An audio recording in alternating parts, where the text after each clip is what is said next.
Hi guys, welcome back to the Linux series. So ఈరోజు మనము ఈ వీడియోలో మాస్టర్ టు క్లయింట్ మనం ఎలా కనెక్ట్ చేసుకుంటాం అనేసి, లైక్ మీకు ఒక డౌట్ రావచ్చు, మాస్టర్ అంటే ఏంటి, క్లయింట్ అంటే ఏంటి అనేసి. సో ఈ వీడియోలో మనము ఆ డౌట్ని క్లియర్ చేసేద్దాం.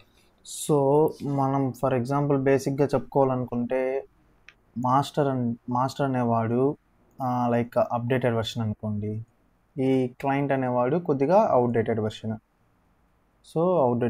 ఇతను. సో ఇతని దగ్గర లేటెస్ట్ ప్యాకేజెస్ అన్నీ అవైలబుల్గా ఉంటాయి, ఇతని దగ్గర ఉండవు. సో అప్పుడు ఇతను ఏం చేస్తాడు, ఈ రెండింటి మాస్టర్ అనేవాడు రెండింటి కనెక్షన్ ఇచ్చేసి క్లయింట్కి యూజ్ చేసుకునేలాగా చేస్తాడు. సో ఇతని దగ్గర ఉండే లేటెస్ట్ ప్యాకేజెస్ ఇతను అవుట్డేటెడ్ వెర్షన్లోనే ఇన్స్టాల్ చేసుకునేలాగా చేస్తాడు. సో మనకి ప్రతి ఒక్క ఆర్గనైజేషన్లో ఈ మాస్టర్ సర్వర్ అనేవాళ్ళు ఒక్కరే ఉంటారు. సో లైక్ హెడ్ అనేవారు ఒక్కరే ఉంటారు. అండ్ దీని కింద క్లయింట్ సర్వర్స్ ఒక హండ్రెడ్స్ ఆఫ్ సర్వర్స్ ఉంటాయి. లైక్ ఇప్పుడు ప్రస్తుతానికి మీరు ఒక లైనక్స్ అడ్మినిస్ట్రేటర్ అనే అనుకోండి, లైక్ మీకు హెడ్ సర్వర్ ఒకటి ఉంటుంది, లైక్ ఒక ఎయిత్ వెర్షన్ మీది హెడ్ సర్వర్ అనుకోండి. సో మీరు ఈ సర్వర్ కింద వర్క్ చేస్తున్నారు. సో డిఫరెంట్ క్లయింట్స్ ఉంటారు మనకి. సో మనం ఏం చేస్తాం, నార్మల్గా ఈ క్లయింట్స్ యొక్క సర్వర్స్ని తీసుకొని మనం దాంట్లో సర్వీసెస్ ప్రొవైడ్ చేస్తూ ఉంటాం, లైక్ వాళ్ళకి ఏం కావాలో అదంతా. సో మనము ఇప్పుడు క్లయింట్ వెర్షన్ తీసుకుంటాము. సో అప్పుడు ఏమవుతుంది, మనమునే ఒక క్లయింట్ లాగా ఇక్కడ యాక్ట్ చేస్తాం. సో ఇప్పుడు క్లయింట్ లాగా యాక్ట్ చేసినప్పుడు ఈ 8th వెర్షన్లో లేటెస్ట్ వెర్షన్స్ అన్ని మనం ఇక్కడ ఇన్స్టాల్ చేస్తూ ఉంటుంది. సో ఈ కనెక్షన్ పెంచేదానికోసం మనము ఇలా లేటెస్ట్ ప్యాకేజెస్ని ఇన్స్టాల్ చేసుకోవడం కోసం ఇలా కనెక్షన్ని మనం బిల్డ్ చేస్తాం. ఓకేనా.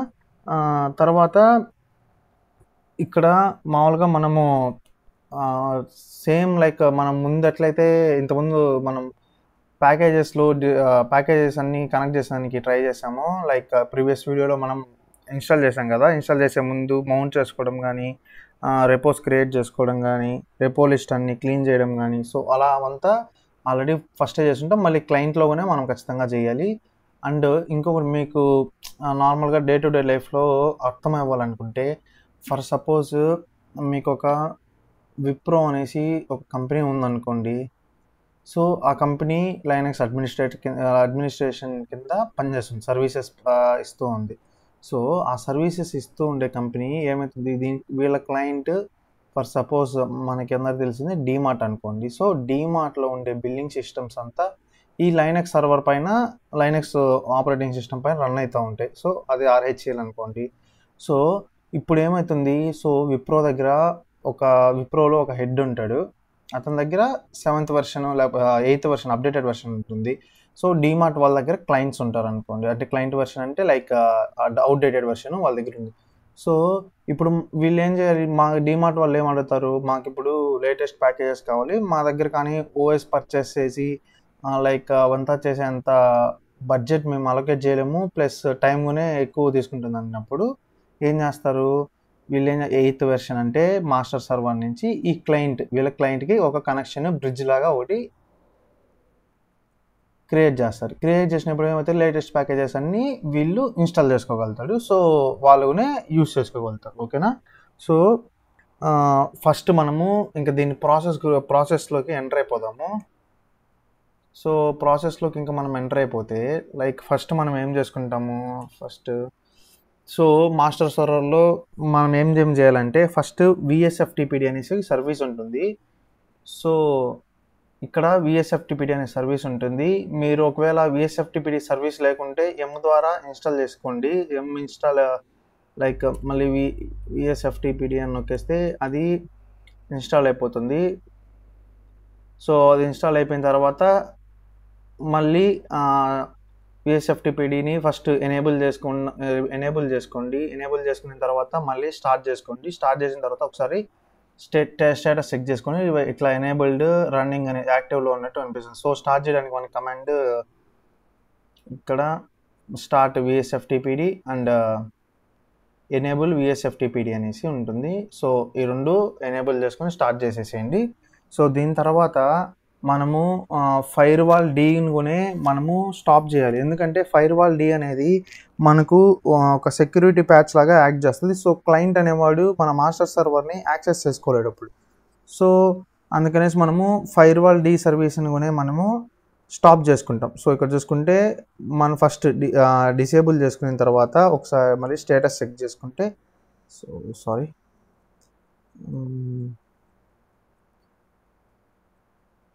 సో ఇక్కడ మనకి డిసేబుల్డ్ అనేసి వస్తుంది. సో ఇక్కడ డిసేబుల్డ్ అని వచ్చేసిన తర్వాత మనం ఇంకా మన వర్క్ స్టార్ట్ చేసుకోవచ్చు. సో దీనికంటే ముందు మనం ఏం చేయాలంటే, సో ఇంతకుముందు వీడియోస్లో చూసుకుంటే మనకి ఇక్కడ లోకల్ యూజర్ అనేసి లేకపోతే లోకల్ యూజర్ నేమ్ అనేసి మనకు ఉంటుంది. సో నాకు ఇక్కడ మాస్టర్ అని వచ్చింది కదా. సో ఇక్కడ ఎందుకు వచ్చిందంటే నేను హోస్ట్ నేమ్ని చేంజ్ చేసుకున్నాను. సో ఎందుకంటే మనకు అర్థమయ్యడానికి, సో మాస్టర్ ఎవరు క్లయింట్ ఎవరు అనేసి. లైక్ ఒకవేళ మనం ఇక్కడ మనం ఏం చేస్తాం, మనమేమో ఇప్పుడు ఆర్గనైజేషన్లో లేము, మనం జస్ట్ ఎడ్యుకేషన్ పర్పస్ కోసం మనం మన ల్యాప్టాప్లోనే టూ వెర్షన్స్ను లేకపోతే సేమ్ వెర్షన్ ఉండే 2 సర్వర్స్ని మనం ఇన్స్టాల్ చేసుకొని ఇక్కడ మనం ప్రాక్టీస్ చేస్తున్నాం. సో అప్పుడు మనకి కన్ఫ్యూజన్గా ఉంటుంది ఏది మాస్టర్ ఏది క్లయింట్ అనేసి. ఇంకా ఐపీ అడ్రస్లు గుర్తుండే వరకు ఐపీ అడ్రస్లు మనం అన్నిసార్లు గుర్తుపెట్టుకోలేం కాబట్టి మనమే నేమ్ చేంజ్ చేసుకున్నాం. సో దానికి మనము కమాండ్ ఏమి ఇస్తామంటే host name CTL, so space లేదు host name CTL space set hyphen host name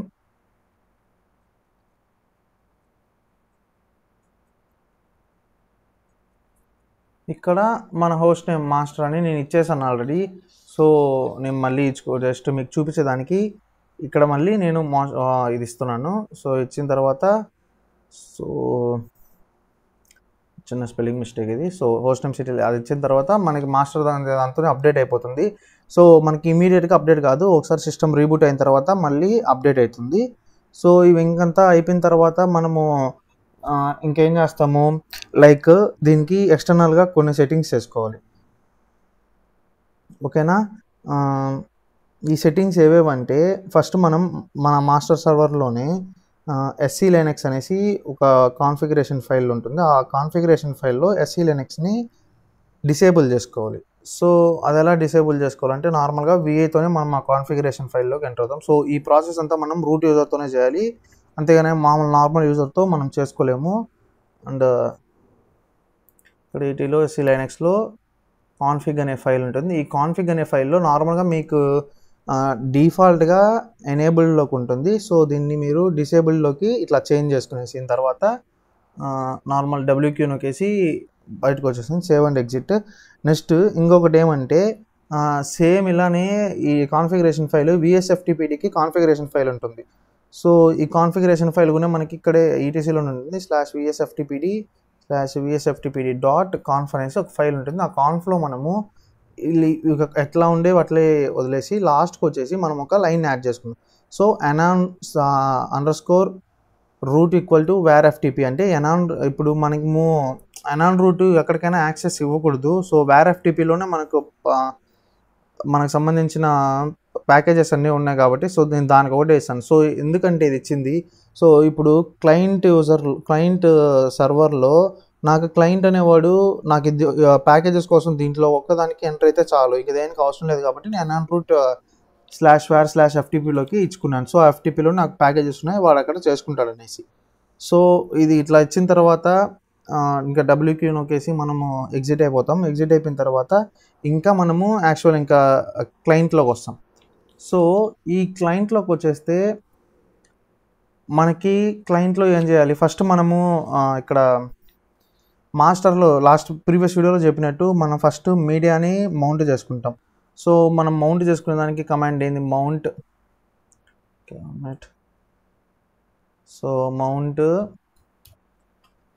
/dev/sr0/media.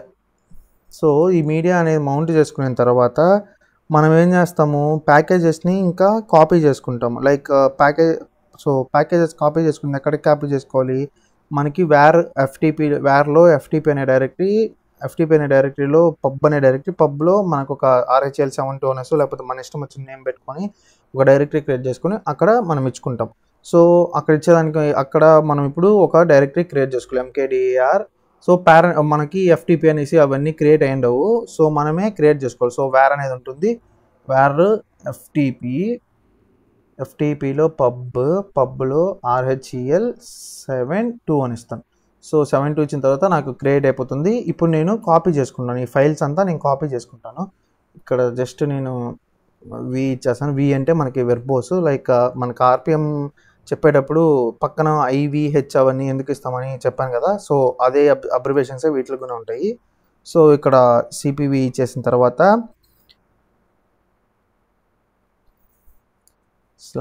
/media అనే ఫోల్డర్లో మనకి ఆటోమేటిక్గా ప్యాకేజెస్ అనేసి ఒక ఫోల్డర్ క్రియేట్ అవుతుంది, ఒక డైరెక్టరీ. ఆ ప్యాకేజెస్ అనే డైరెక్టరీలో మనకి ఇవన్నీ ఉంటాయి కాబట్టి, సో ఇవంతా మనము క్లయింట్లోనే మనం ఇలానే చేస్తాం, కాపీ చేసుకుంటాము. అండ్ వేర్లో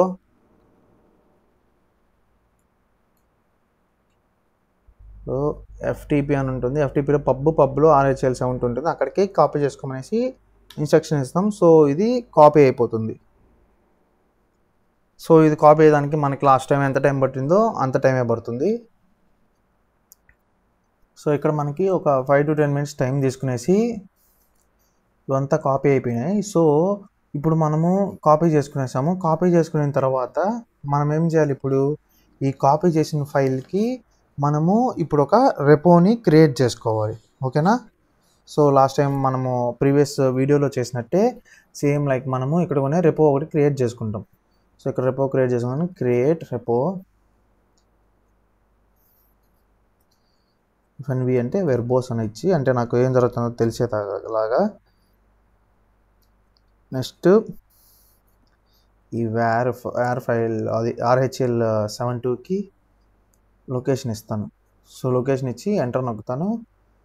సో నాకు ఇక్కడ రెపో అనేది క్రియేట్ అవుతాయి. సో ఇది ఒక జస్ట్ ఒక 2-3 minutes తీసుకుంటుంది. సో 2-3 minutes తర్వాత నేను మళ్ళీ రెజ్యూమ్ చేస్తాను. మనకి ఇంకా రెపో క్రియేట్ అయిపోయిన తర్వాత ఇలా లాస్ట్ ఇలా చూపించేస్తుంది. ఇంక ఇలా చూపించిన తర్వాత మనకి ఇంకా ఒక 20 to 30 secondsలోనే అయిపోతుంది.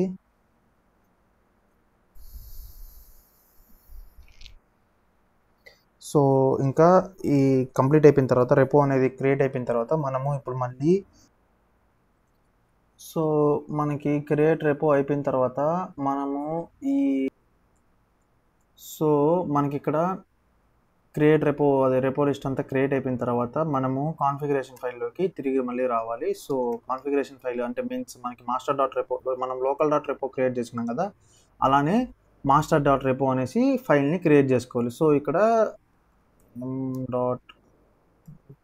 .d ఇక్కడ నేను master.repo అనేసి క్రియేట్ చేసుకున్నాను కదా. సో ఒకసారి దీంట్లో కంటెంట్ చూద్దాం. సో కంటెంట్లో master.repo, సో ఇక్కడ చూసుకుంటే ఇక్కడ కంటెంట్ నా నేమ్ నేను ఇచ్చుకున్నాను, సో ఇది ఇచ్చుకున్నాను. అండ్ ఇక్కడ మెయిన్ చేంజ్ ఇక్కడే మనం చేయాల్సింది, బేస్ URLలో మనం ఇంతకుముందు ఫైల్ అని ఇచ్చుకున్నాం కదా, ఇక్కడ FTP అని ఇచ్చుకుంటాం. ఈ FTP:// అండ్ మన యొక్క మాస్టర్ యొక్క IP అడ్రస్ అండ్ మాస్టర్లో ఉండే ప్యాకేజెస్ యొక్క లొకేషన్. అంటే మనం ఇంతకుముందు anon root where FTP చేసాం కదా, అలానే ఇక్కడ ఫస్ట్ ఎంటర్ అయినప్పుడు anon root ఫస్ట్ వేర్ FTPలోకి ఎంటర్ అయిపోతుంది. ఎంటర్ అయిపోయిన తర్వాత పబ్లో RHELలోకి ఎంటర్ అయ్యేదానికి మనకి ఇక్కడ పాయింట్ చేస్తాం ఈ లొకేషన్లోకి వెళ్ళి అనేసి. నెక్స్ట్ GPG చెక్ 0 ఎనేబుల్డ్ 0 అని కొనేస్తాము. అండ్ నెక్స్ట్ ఇక్కడికి వచ్చేసరికి మనము 2 commands పెట్టాలి. సో ఆ 2 commands ఏవేవంటే ఇక్కడ ఉంది కదా LSLZ where FTP అనేసి. సో ఇక్కడ మనము చెక్ చేసుకుంటే ఫస్ట్లో మనకి ఇక్కడ పబ్లిక్ కంటెంట్ అని ఉంది కదా, పబ్లిక్ కంటెంట్ అనేది డిసేబుల్లో ఉంటుంది. సో మనం ఏం చేయాలంటే ఇక్కడ chcon ఈ కమాండ్ ఉంది కదా, chcon -r so t public content var FTP pub RHEL2 అనేసి ఈ కమాండ్ ఇచ్చేసిన తర్వాత మనం ఇన్ కేస్ ఈ కమాండ్ ఇకపోయినా కూడా వర్క్ అవుతుంది. సో ఈ కమాండ్ కన్నా వర్క్ అవ్వాలంటే మనకి ఏం చేయాలంటే set_enforce అంటే set_enforce /0 ఇది ఏం చేస్తుందంటే సెక్యూరిటీ ప్యాచెస్ని డిసేబుల్ చేస్తుంది. సో FTP ద్వారా అంటే మీన్స్ మనకి FTP ద్వారా వచ్చే కాల్స్ అన్నీ యాక్సెస్లోకి పెట్టుకునేసి మొత్తాన్ని సెక్యూరిటీ ప్యాచెస్ దానికి ఏం లిమిట్స్ లేకుండా డిసేబుల్ చేసేస్తుంది. డిసేబుల్ చేసిన తర్వాత మనము ఆ కమాండ్స్ ఇచ్చిన తర్వాత ఇక్కడికి వచ్చి క్లీన్ ఆల్ నొక్కుతాము. Clean all. So clean all నొక్కిన తర్వాత మనకి ఇట్లా చూపిస్తుంది క్లీనింగ్ రెపోస్ RHEL 7Bలో ఉన్నాయి అన్ని రెపోస్ క్లీన్ చేసాం అనేసి. సో నెక్స్ట్ రెపో లిస్ట్ అని ఇస్తాం. సో రెపో లిస్ట్ అని ఇచ్చిన తర్వాత మనకి లైక్ ఇక్కడ మాస్టర్ సర్వర్లోకి వెళ్తే మనం రెపో లిస్ట్ ఇస్తాము.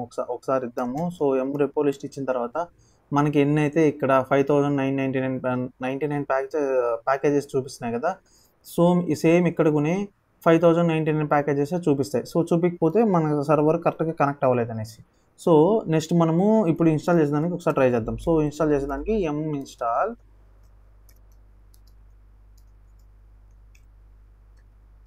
ఇన్స్టాల్ మనం ఇప్పుడు ఇక్కడ ఏదో ఒక దాన్ని ఇన్స్టాల్ చేసేదని చూద్దాం. సో విమ్ అనే దాన్ని ఇన్స్టాల్ చేసేదని చూస్తాను. సో ఆల్రెడీ ఉందనుకుంటాను ఇది. సో ఆల్రెడీ ఉంది. సో ఇక్కడ నేను ఇంకొకటి ఇన్స్టాల్ చేద్దాం ఏదో ఒకటి. సో టెల్నెట్ ఒకసారి చూద్దాము. సో టెల్నెట్ ఆల్రెడీ ఇన్స్టాల్లో ఉందా. సో ఇక్కడ టెల్నెట్ అనేది ఇన్స్టాల్లో లేదు. సో ఇప్పుడు ఇన్స్టాల్ చేసేదని చూద్దాం. ఇక్కడ ఇన్స్టాల్ చేసేదానికి ఎస్ నొక్కేస్తే నాకేమైంది, ఇన్స్టాలేషన్ సక్సెడ్, అంతా ఇన్స్టాల్ అయిపోయింది అనేది చూస్తాం. సో ఇప్పుడు ఒకసారి మనం టెల్నెట్ని చూద్దాం. సో systemctl స్టేటస్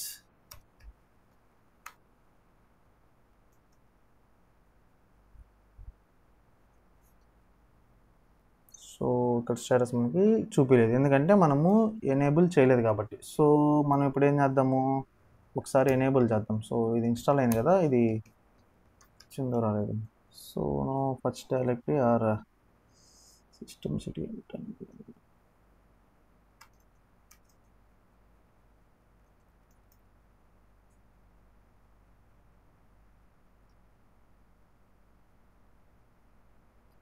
సో మనకి ఇక్కడ టెల్నెట్ కనపడలేదు. సో నేను టెల్నెట్తో ఒకసారి కనెక్ట్ చేసేదని చూస్తాను.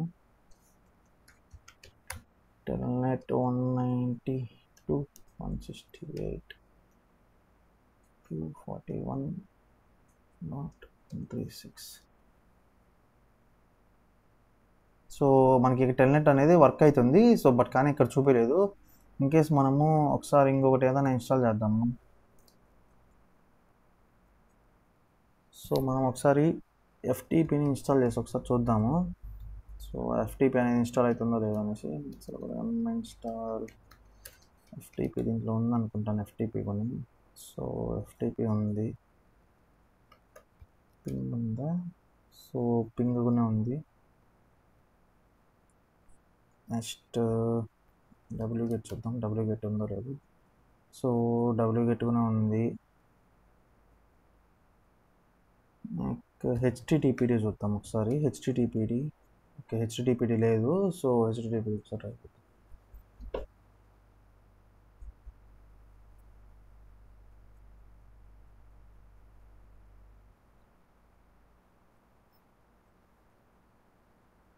సో మనకి ఇది ఇన్స్టాల్ అయిపోయిన తర్వాత ఒకసారి దీన్ని స్టేటస్ చెక్ చేసుకుందాము. ఇన్ కేసు ఇప్పుడు ఇది ఏమన్నా చూపిస్తుందో చూపిద్దాం. So status HTTP okay, HTTPD service చూపిస్తుంది. ఇక్కడ చూసుకుంటే డిసేబుల్లో ఉంది. అండ్ మనం ఎనేబుల్ చేసుకున్న ఇది ఎనేబుల్ అయిపోతుంది. ఇప్పుడు ఎనేబుల్డ్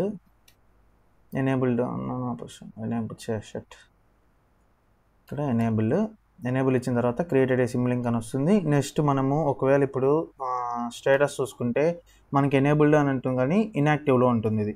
సో మనం దాన్ని యాక్టివ్ ఫార్మాట్లోకి తెచ్చుకోవాలంటే ఇక్కడ స్టేటస్ ప్లేస్లో మనము systemctl యాక్టివ్ HTTP సర్వీసెస్ అని, సో యాక్టివ్ కాదు సారీ, స్టార్ట్ HTTP సర్వీస్ అని ఇస్తాను. సో ఇది కొద్దిగా టైం తీసుకునేసి మనకి నార్మల్గా వచ్చేస్తుంది.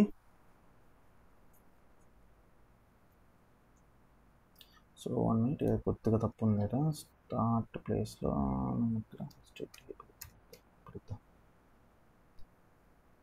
సో ఇది కొద్దిగా టైం తీసుకునేసి మనకి HTTPD సర్వీస్ని స్టార్ట్ చేసేదానికి యాక్సెస్ ఇస్తుంది ఇంకా. సో ఇది స్టార్ట్ అయిపోయింది. సో ఇప్పుడు ఒకసారి స్టేటస్ చూసుకుంటే ఇక్కడ మనకి యాక్టివ్లో రన్నింగ్లోకి ఇది HTTPD సర్వీస్ అనేసి వచ్చేసింది. సో ఇలా మనము మాస్టర్ టు క్లయింట్ ఇలా మనం చేసుకోవచ్చు. అండ్ మీకు ఒక డౌట్ రావచ్చు, మీరు ఒకవేళ లైనక్స్ డైలీ ప్రాక్టీస్ చేస్తూ ఉంటే నా ఐపీ అడ్రస్ డైలీ చేంజ్ అవుతుంది, సో నేను ఇన్స్టాల్ చేసుకోవాలంటే ఇప్పుడు క్లయింట్లో నేను మళ్ళీ చేంజ్ చేసుకుంటూ ఉండాలనేసి. సో దానికి సొల్యూషన్ ఉంది. ఇప్పుడు మనది ఐపీ అడ్రస్ డైనమిక్లో ఉంటుంది, దాన్ని స్టాటిక్లో కూడా మనం మార్చుకుందాము. స్టాటిక్లో మార్చుకునేది కూడా మనకి ఒక టాపిక్కే. ఇంకా ఇలా మనం కనెక్ట్ చేసుకోవచ్చు. స్టాటిక్ వచ్చిన టాపిక్ అప్పుడు చెప్తాను నేను. ఇంకా నెక్స్ట్ వచ్చేసి ఇంకా మనకి నెక్స్ట్ వీడియోలో లైక్ ఎల్విఎమ్స్ గురించి తెలుసుకుందాము. సో ఎల్విఎమ్స్కునే చాలా పెద్ద టాపిక్ ఎల్విఎమ్స్కునే. ఎల్విఎం అంటే మనకి లాజికల్ వాల్యూమ్స్ మేనేజ్మెంట్. సో ఎల్విఎమ్స్కునే మనకి ఇది చాలా ఇంపార్టెంట్ టాపిక్. సో ఇది కూడా కొద్దిగా పెద్దదిగా ఉంటుంది. సో మీరు ఈ ప్రాసెస్ని జాగ్రత్తగా చేయండి. లైక్ మాస్టర్ టు క్లయింట్ది కొన్నిసార్లు తప్పు వస్తుంది. తప్పు వచ్చినప్పుడు ఒకసారి మళ్ళీ వీడియో చూసి మళ్ళీ అర్థం చేసుకోండి. ఇఫ్ ఇన్ కేస్ మీకు ఎప్పుడు అది రాకపోతే కమెంట్ చేయండి, ఖచ్చితంగా నేను ఎక్స్ప్లెయిన్ చేస్తాను. సో నెక్స్ట్ మనము ఎల్విఎం వీడియోలో కలుసుకుందాము. సో మీకు ఈ వీడియో అంతా హెల్ప్ఫుల్గా అనిపిస్తే సబ్స్క్రైబ్ చేసుకోండి అండ్ లైక్ చేసి షేర్ చేయండి. నాకునే కొద్దిగా ఎంకరేజ్మెంట్ లాగా ఉంటుంది. సో నెక్స్ట్ వీడియోలో మళ్ళీ కలుద్దాం.